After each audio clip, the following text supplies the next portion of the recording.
شاعري کول خپل ایکسپریشن کول خپل اظهار کول خپل د زړه بوج سپکول دا شاعري ده که نه.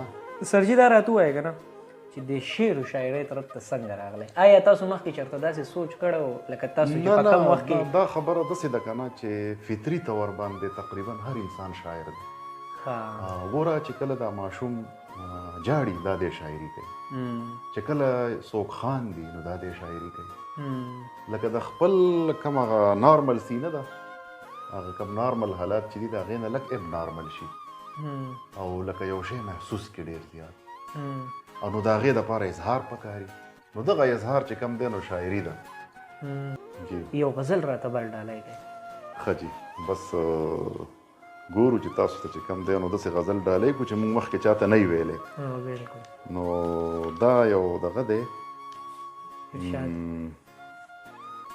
وایي نه مې لګي بالکل نه، نه مې لګي بالکل بالکل نه چرته مصنوعي خلک، چېرته مصنوعي خلک او خوښ مې دي ساده واده ښکلي قدرتي خلک. واه واه واه.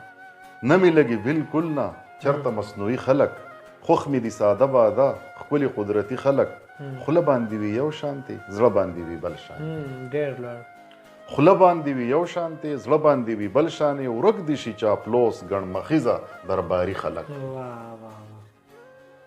او دلته قدمونه ای زړګیه ښه په خیال اخله، دلته قدمونه ای زړګیه ښه په خیال اخله، خو یې د کبوړي رنګونه بدلوي خلک.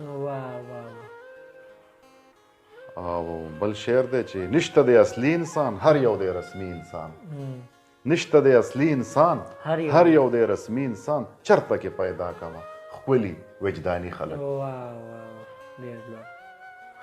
او ژوند ډک د ګلونو کا هر ځای گلزارونه کا، ژوند ډک د ګلونو کا هر ځای گلزارونه کا، خدای را پیدا کا سپېڅلي پسرلي خلک.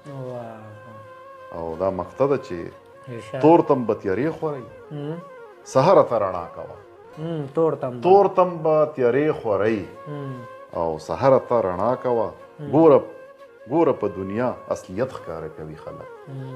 نو نه مې لګي بالکل نه چرته مصنوعي خلک، او خوښ مې دي ساده باده ښکلي قدرتي خلک.